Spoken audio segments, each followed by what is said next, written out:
স্বাধীনতার অনবদ্য চরিত্র, বললেন প্রধানমন্ত্রী। স্বনির্ভর বাংলাদেশ গড়তে ঐক্যবদ্ধভাবে কাজ করার আহ্বান। সরকারি দল গণভোট অধ্যাদেশ বাতিল করতে চায়, অভিযোগ জামায়াতের। সংসদ থেকেই জুলাই সনদ বাস্তবায়নের পদক্ষেপ। টাঙ্গাইলের কালিহাতীতে ট্রেনে কাটা পড়ে শিশুসহ নিহত 5। তেল না থাকায় বাস থেকে নেমে রেল লাইনে বসেছিলেন যাত্রীরা। বৈধ লাইসেন্স নেই স্টার সিনেপ্লেক্সের, 7 দিনের আলটিমেটাম ম্যাজিস্ট্রেটের, কাগজ দেখাতে না পারলে ব্যবস্থা। টাঙ্গাইলে কৃষি বিভাগের বিরুদ্ধে অনিয়ম দুর্নীতির অভিযোগ, বাণিজ্যিক আবাদ না থাকলেও বরাদ্দ মেয়াদ সংরক্ষণ যন্ত্র। মার্কিন স্থল হামলা রুখতে ইরানে 10 লাখ সেনা প্রাচীর, ক্ষেপণাস্ত্র হামলায় ইসরায়েলের ব্যাপক ক্ষয়ক্ষতি, জাতিসংঘে জরুরি বৈঠক। এবং সাফে এবার ভারত বন্ধের মিশন, পাকিস্তানকে হারানোর পর চাঙা বাংলাদেশি যুবারা। মালদ্বীপে ম্যাচ শুরু বিকেল 4:45। এই অবস্থায় পড়তে না চাইলে ব্যবহার করুন rainbow damp protector. Elastomeric emulsion থাকায় দেয়াল থাকে damp proof rainbow paints, colour of joy. সংবাদ সকালে দেখছিলেন সুপার বোর্ড সংবাদ শিরোনাম, সঙ্গে আছে শেফালি রহমান। এবার পুরো খবর। ঐক্যবদ্ধভাবে কাজ করলে কাঙ্ক্ষিত স্বনির্ভর দেশ গড়ে তোলা সম্ভব হবে বলে জানিয়েছেন প্রধানমন্ত্রী তারেক রহমান। বলেন, জনগণের জীবনমান উন্নয়নে সরকার প্রতিনিয়ত কাজ করছে। সমাজের কোটি অংশ নয়, বরং সব শ্রেণী পেশার মানুষকে নিয়ে ভালো থাকবো, এটিই হোক স্বাধীনতা দিবসের অঙ্গীকার। বিগত সময়ে শহীদ রাষ্ট্রপতি জিয়াউর রহমানকে খাটো করে দেখানোর অপচেষ্টা মুক্তিযুদ্ধে শহীদ জিয়ার অনিবার্যতাকেই প্রমাণ করে বলেও মন্তব্য করেন তিনি। সাইফুল রিপনের রিপোর্ট। মহান স্বাধীনতা দিবস উপলক্ষে শুক্রবার বিকেলে রাজধানীর ইঞ্জিনিয়ার্স ইনস্টিটিউশন মিলনায়তনে আলোচনা সভা করে বিএনপি। সরকার প্রধান হিসেবে দায়িত্ব গ্রহণের পর প্রথমবারের মতো এদিন কোনো আলোচনা সভায় প্রধান অতিথি হিসেবে অংশ নেন প্রধানমন্ত্রী ও বিএনপি চেয়ারম্যান তারেক রহমান। প্রধান অতিথির বক্তব্যে সরকার প্রধান বলেন, শহীদ রাষ্ট্রপতি জিয়াউর রহমান হলেন বাংলাদেশের ইতিহাসে অনিবার্য চরিত্র। অতীতে যেভাবে শহীদ জিয়াউর রহমানকে, তার অবদানকে, তার কাজকে খাটো করার চেষ্টা করা হয়েছে, এর থেকেই প্রমাণিত হয়েছে শহীদ রাষ্ট্রপতি জিয়াউর রহমান অবশ্যই বাংলাদেশের মুক্তিযুদ্ধের একজন অনিবার্য চরিত্র। মানুষের সীমাহীন আকাঙ্ক্ষা থাকলেও সাধ্য সীমিত উল্লেখ করে স্বনির্ভর বাংলাদেশ গড়তে সবাইকে ঐক্যবদ্ধভাবে কাজ করার তাগিদ দেন প্রধানমন্ত্রী।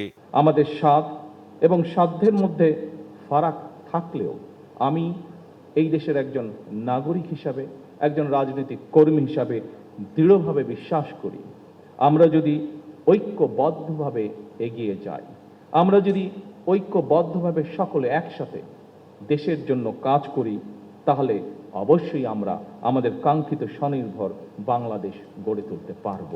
স্বাধীনতা ও জাতীয় দিবস উপলক্ষে সবাইকে নিয়ে ভালো থাকার অঙ্গীকারও জানান তিনি। সমাজের একটি অংশ নয়, বরং আমরা সকল শ্রেণী পেশার মানুষকে নিয়ে এই দেশে আমরা ভালো থাকব, এটি হোক এই স্বাধীনতা দিবসের অঙ্গীকার। প্রধানমন্ত্রী বলেন, বর্তমান সরকার জনগণের সরকার, জনগণের জীবনমান উন্নয়নে প্রতিনিয়ত কাজ করে যাচ্ছে এই সরকার। জনগণের জীবনমান উন্নয়নের বিভিন্ন পদক্ষেপ আমরা গ্রহণ করছি, প্রতিনিয়ত তার জন্য আপনাদের এই সরকার অক্লান্ত পরিশ্রম করছে। সাইফুল রিপন, দেশ টিভি, ঢাকা। পদত্যাগ নয়, সংসদে থেকেই জুলাই সনদ বাস্তবায়নে কার্যকরী পদক্ষেপ নেবে জামায়াত।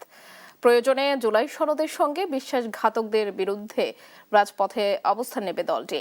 শুক্রবার সকালে দলীয় কার্যালয়ে international foundation for electoral systems এর প্রতিনিধি দলের সঙ্গে বৈঠক শেষে এসব কথা বলেন জামায়াতের কর্ম পরিষদ সদস্য ও ঢাকা 12 আসনের সংসদ সদস্য সাইফুল আলম মিলন। জানান, সংসদকে কিভাবে কার্যকর ও শক্তিশালী করা যায় সে বিষয়ে আলোচনা হয়েছে। সংসদ সদস্যদের প্রশিক্ষণ সহ বেশ কিছু বিষয়ে নির্দেশনা দিয়েছে সংস্থাটি। অভিযোগ করেন, একক সংখ্যাগরিষ্ঠতার সুযোগে গণভোট অধ্যাদেশ বাতিল করতে চায় সরকারি দল। আমাদের পরামর্শগুলো রেখেছি যে কি করে পার্লামেন্টকে আরো শক্তিশালী করা যায়, যে আমরা যেন জুলাইয়ের সাথে আপনার মানে এসেন্সের সাথে, জাতির আকাঙ্ক্ষার সাথে আমরা যেন মানে বিশ্বাসঘাতকতা না করি। কারণ মনে রাখতে হবে 69% অ্যাবাউট লোকেরা ভোট দিচ্ছে হায়ের পক্ষে। এক্সপার্ট ওয়াটার পাম্পে আছে 100% copper winding wire. Expert water pump, পানির সমস্যায় এক্সপার্ট সমাধান। ঈদের ছুটি শেষে ছোট ছেলে ও বেআইনকে নিয়ে কর্মস্থলে ফিরছিলেন নার্গিস, কিন্তু চিরচেনা কর্মস্থলে প্রিয়জনদের সাথে আর দেখা হলো না। অপ্রত্যাশিত ট্রেন দুর্ঘটনায় মারা যান তিনি সহ 5 জন। নিহতরা সবাই একই এলাকার। সহকর্মী অভিজিৎ ঘোষের রিপোর্ট, জানাচ্ছেন সীমান্ত বর্ধন।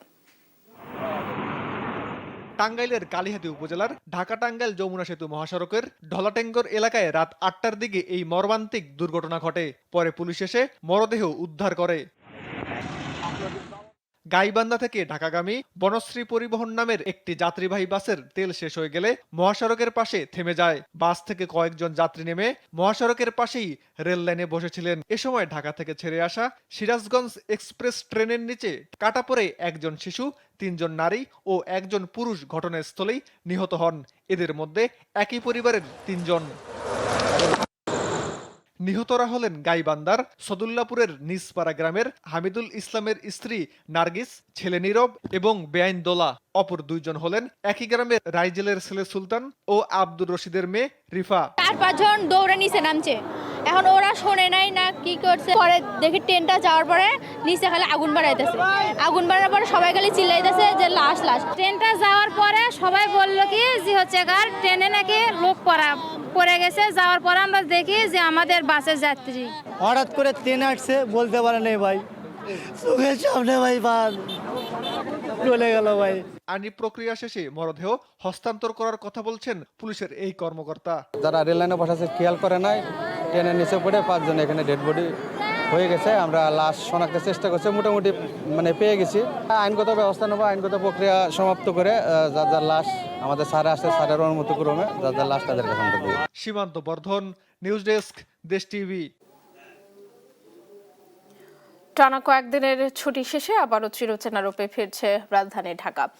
স্বাধীনতা দিবস ও ঈদের লম্বা ছুটি কাটিয়ে নারীর টান ভুলে জীবিকার তাগিদে কর্মস্থলে ফিরছেন সাধারণ মানুষ। সদরঘাট লঞ্চ টার্মিনালে আজ সকাল থেকে ছিল ঘরমুখো মানুষের উপচে পড়া ভিড়। দর্শক, সদরঘাট টার্মিনালে আছেন সহকর্মী ফজলে আদিত্য, সেখান থেকে সরাসরি যুক্ত হচ্ছেন তিনি। আদিত্য, ঢাকায় ফিরতে কোনো ভোগান্তিতে পড়তে হয়েছে কিনা, কি বলছেন যাত্রীরা?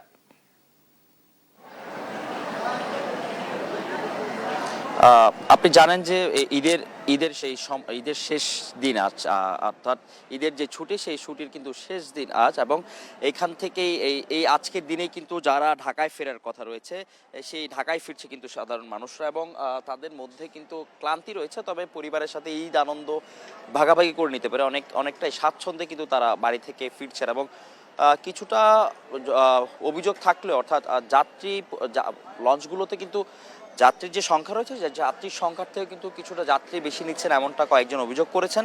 পাশাপাশি এইখানকার যদি সার্বিক চিত্রটা যদি একটু বলি, সার্বিক চিত্রটা কিন্তু এখানে কিন্তু এখন পর্যন্ত দক্ষিণাঞ্চলের বিভিন্ন স্থান থেকে কিন্তু মানুষজন আসা যাওয়া করছে, এবং দক্ষিণাঞ্চলের বেশিরভাগ যেহেতু লঞ্চগুলো এই সদরঘাটে এসে থামে, সেহেতু এইখানে কিন্তু ভোরবেলা থেকে কিন্তু উপচে পড়া ভিড় ছিল। এই প্রতিটি লঞ্চের যে প্রতিটি প্লাটুন রয়েছে, প্লাটুনের প্রত্যেকটি প্লাটুনে কিন্তু তাদের নির্দিষ্ট গন্তব্য থেকে মানুষরা স্বাচ্ছন্দ্যে কিন্তু আসতে পেরেছেন। এবং আপনাকে একটি জিনিস জানিয়ে দেয় যে ঈদের যে লম্বা ছুটি, সেই লম্বা ছুটির পাশাপাশি সরকারি স্বাধীনতা দিবসের যে ছুটি ছিল, সে সব কিছু মিলিয়ে কিন্তু দীর্ঘ একটি লম্বা ছুটি পার করে কিন্তু কর্মব্যস্ততার মধ্যেই শুরু হতে যাচ্ছে। এবং আগামীকাল রবিবার, এবং রবিবার যেই সরকারি যেই অফিস আদালত রয়েছে সব কিছুই খোলা হবে, এবং সেই জন্যই কিন্তু যারা বাড়িতে গিয়েছে নারীর টানের, সেই নারীর টান ভুলে কিন্তু মূলত কর্মব্যস্ত শহরে কিন্তু আসতে শুরু করেছে মানুষ। এবং আগামীকালকেই কিন্তু শুরু হবে যেই কর্মব্যস্ততার সপ্তাহের প্রথম দিন, এবং প্রথম দিনের যেই সপ্তাহের শনিবার আজকে, এই জন্য কিন্তু আজকে মূলত যে বাড়ি ফেরা মানুষগুলো রয়েছে সেগুলোর কিন্তু কিছুটা চাপ রয়েছে এই সদরঘাটে এখন স্বাভাবিকভাবে মানুষজন যাওয়া আসা করছে এবং স্বাচ্ছন্দ্যেই বাড়ি থেকে ফিরছে। এতটুকু এই ছিল আমাদের কাছে সদরঘাট থেকে ঘর ফেরা মানুষের সর্বশেষ তথ্য। ধন্যবাদ আদিত্য।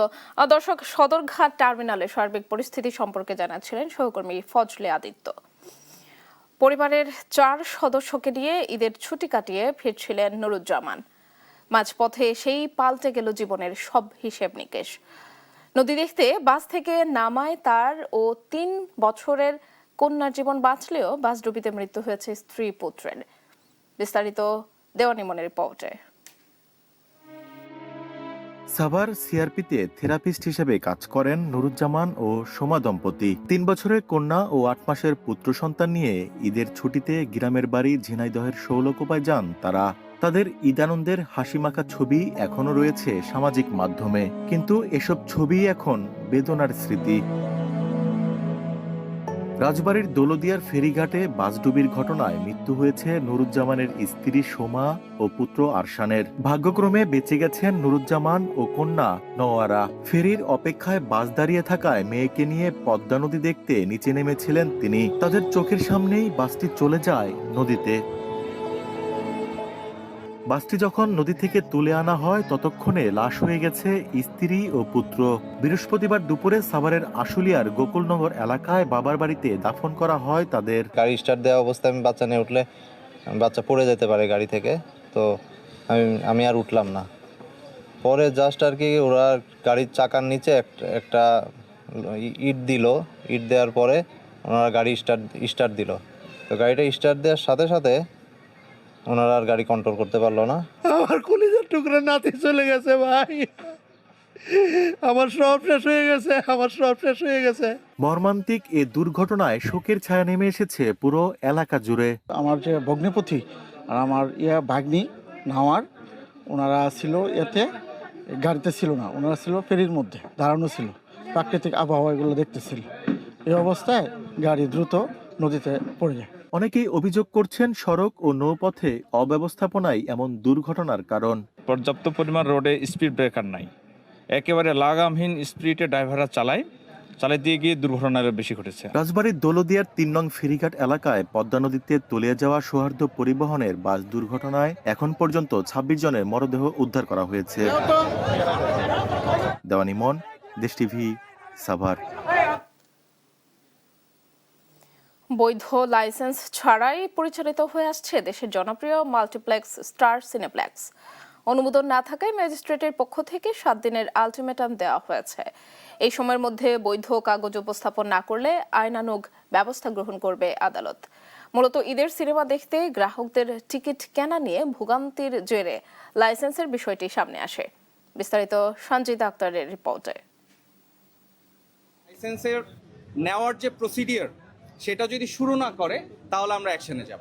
দেশের জনপ্রিয় মাল্টিপ্লেক্স স্টার সিনেপ্লেক্সের অনলাইন টিকিট ব্যবস্থাপনা নিয়ে শোনা যাচ্ছে নানা অভিযোগ। এ নিয়ে চরম ক্ষোভ প্রকাশ করেছেন ব্যাচেলর পয়েন্ট খ্যাত নির্মাতা কাজল আরিফিন অমি। অনলাইনে অর্থ পরিশোধের পরও টিকিট নিশ্চিত না হওয়ায় গ্রাহক হয়রানির অভিযোগ তুলেছেন তিনি। এক ফেসবুক পোস্টে অমি লিখেছেন, অনলাইনে পেমেন্ট কেটে নেওয়ার পরও টিকিট কনফার্ম না হওয়া এটি সত্যিই দুঃখজনক। হটলাইনে যোগাযোগ করলে বলা হয় টাকা কাটা মানেই টিকিট নিশ্চিত, কিন্তু পরে সশরীরে টিকিট সংগ্রহ করতে গেলে জানা যায় সার্ভার সমস্যার কারণে তা কনফার্ম হয়নি। জানানো হয় কেটে নেওয়া টাকা 7 কর্মদিবসের মধ্যে ফেরত দেওয়া হবে। এটা নেটওয়ার্ক ইস্যু হতে পারে। তাহলে নেটওয়ার্ক ইস্যু হলে তো টাকা কাটা কথা না। তিনি আরও উল্লেখ করেন, প্রশ্ন হলো সার্ভার সমস্যা থাকলে পেমেন্ট কেটে নেওয়া হলো কিভাবে। টাকার চেয়েও বড় বিষয় হলো সময়ের অপচয়। সময়ের মূল্য কে দেবে? সিনেমার সব স্তরে দুর্নীতি, অনিয়ম ও ভোক্তা হয়রানি বন্ধ হোক। এদিকে ঈদে মুক্তিপ্রাপ্ত সিনেমাগুলো দেখতে স্টার সিনেপ্লেক্সের বিভিন্ন শাখায় দর্শকদের উপচে পড়া ভিড় লক্ষ্য করা গেছে। আমির মতো আরো অনেক দর্শক অনলাইনে টাকা পরিশোধ করেও টিকিট না পাওয়ার অভিযোগ করেছেন। সামাজিক মাধ্যমে অনেকেই এই অব্যবস্থাপনা নিয়ে নিজেদের তিক্ত অভিজ্ঞতার কথা জানাচ্ছেন। তারা কিন্তু রিফান্ড আমাদেরকে এখনো করেনি, বরং আমাদেরকে আবার এক্সট্রা পে করে নতুন করে আবার টিকিট ক্রয় করতে হয়েছে। দর্শকদের অভিযোগের মুখে স্টার সিনেপ্লেক্স কর্তৃপক্ষ তাদের ফেসবুক পেজে একটি বিবৃতি দিয়ে বলছে, অনলাইন টিকিটিংয়ে কোনো সমস্যা হলে গ্রাহকরা যেন প্রয়োজনীয় তথ্য ও পেমেন্টের স্ক্রিনশট সহ তাদের ইমেল বা ইনবক্স করেন। এই বিষয়ে বিস্তারিত জানতে সিনেপ্লেক্সের কাউন্টারে যোগাযোগ করা হলে তারা বলেন, আমাদের কয়েকজন করেছে কিন্তু ওটা পাইনি এখনো। কবে হয়েছিল প্রবলেম? পরশুদিন। তাহলে 3 থেকে 5 দিন একটু সময় দিতে হবে। অন্যদিকে টিকিট হয়রানির মাঝে গুরুতর অভিযোগ উঠেছে রাজধানীর প্রান্তপথে অবস্থিত দেশের জনপ্রিয় মাল্টিপ্লেক্স স্টার সিনেপ্লেক্সের বিরুদ্ধে। দীর্ঘ 20 বছর ধরে কোনো বৈধ লাইসেন্স ছাড়াই তাদের কার্যক্রম পরিচালনা করছে। 2004 সালে যাত্রা শুরু করলেও এখন পর্যন্ত জেলা প্রশাসনের কোনো লাইসেন্স নেয়নি প্রতিষ্ঠানটি। সম্প্রতি ভ্রাম্যমাণ আদালতের এক অভিযানে এমন চাঞ্চল্যকর তথ্য উঠে এসেছে। এটা চালাচ্ছেন আপনি, এটার জন্য আপনার লাইসেন্স দরকার, আপনি এই লাইসেন্সটা নেবেন। অভিযান শেষে ভ্রাম্যমাণ আদালতের পক্ষ থেকে জানানো হয় প্রতিষ্ঠানটি শুধুমাত্র একটি এনওসি অনাপত্তি পত্র দিয়ে তাদের ব্যবসা চালিয়ে আসছিল। ওনাদের এনওসি নেওয়া আছে তাও 2004 সালে, কিন্তু ওনারা কোনো লাইসেন্স দেন নাই। ওনারা যে স্টার সিনেপ্লেক্স চালাচ্ছেন এটার কোনো জায়গাতে মেনশন নাই যে show motion limited. Sanjit Akhtar, দেশ টিভি। মুভি দেখতে পাচ্ছেন না এই ব্যাপার। দেখছেন সংবাদ সকাল। স্কিন কোটেড ইনসুলেশন আগুন প্রতিরোধী, তাই ড্রিম হাউস স্কুল প্রজেক্ট হোক বা লাইফ প্রজেক্ট, সব রাখে সর্বাধিক নিরাপত্তায় সব সময়। বিজলি কেবলস, নিরাপদ আজীবন।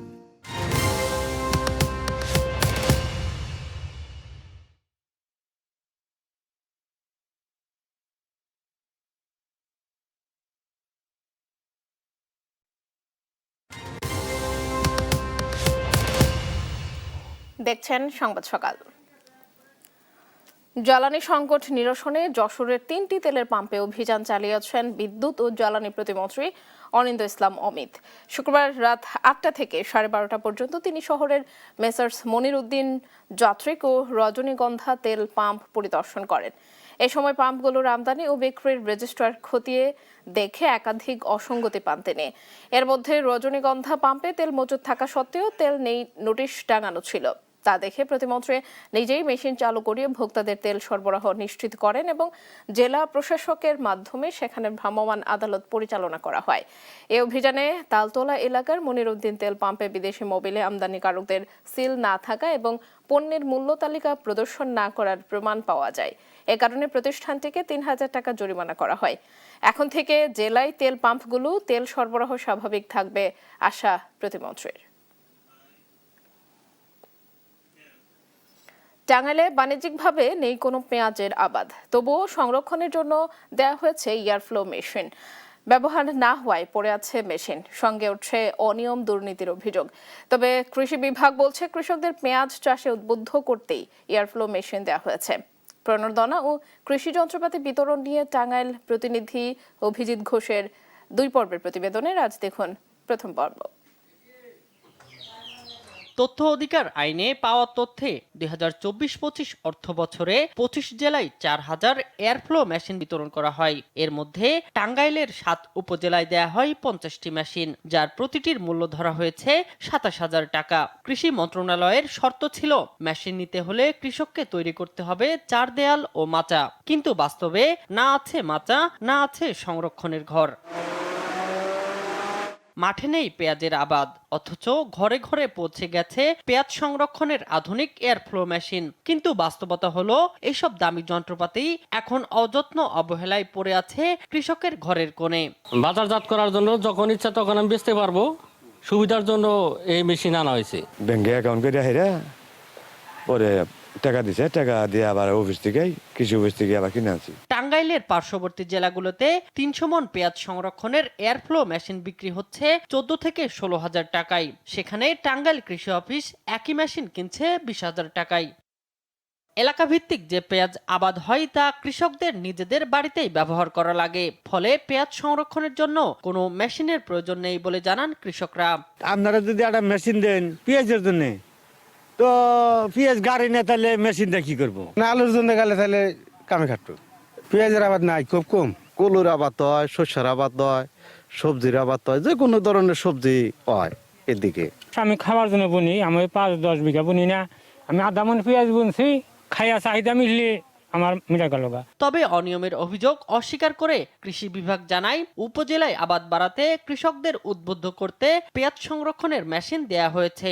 সারা বাংলাদেশে একটা কর্মসূচি হাতে নেওয়া হয়েছিল, তো সেটার প্রেক্ষিতে আমাদের টাঙ্গাইল জেলার জন্য আমি 30টা চাহিদা দিয়েছিলাম, সেই প্রেক্ষিতে আমাকে 50টা বরাদ্দ দেওয়া হয়েছিল। এই এয়ারফ্লো মেশিনের কার্যকারিতাগুলো তাদেরকে সবার মাঝে আমরা প্রচার করতে পারি, দেখাইতে পারি, তাহলে এই পেঁয়াজ আবাদ বৃদ্ধি পাবে। অন্যদিকে কৃষি বিশেষজ্ঞরা বলছেন স্থানীয় চাহিদা ও শস্যের ধরন বিবেচনা না করে এমন প্রকল্প গ্রহণ কেবল অর্থের অপচয় ছাড়া আর কিছুই নয়। ফসল এখনো হচ্ছে জমিতে আসে নাই, সে ফসলের মেশিন তো আসলে কৃষকের দরকার নেই, কৃষকের এখন হচ্ছে প্রয়োজন বেসিস অথবা নিড বেসিস যদি বলেন আমাদের আসলে কৃষকের এখন কি দরকার, সরকার যদি সেই সহযোগিতা দেয় তাহলে সরকার থেকে কৃষক উপকৃত হলো। শামীম হোসেন, নিউজ ডেস্ক, দেশ টিভি। চুয়াডাঙ্গার কাঁচা বাজার পরিস্থিতি নিয়ে বিস্তারিত জানাতে সরাসরি যুক্ত হচ্ছেন সহকর্মী খায়রুজ্জামান সেতু। সেতু, বাজারে শাকসবজির দাম কেমন দেখছেন জানাবেন?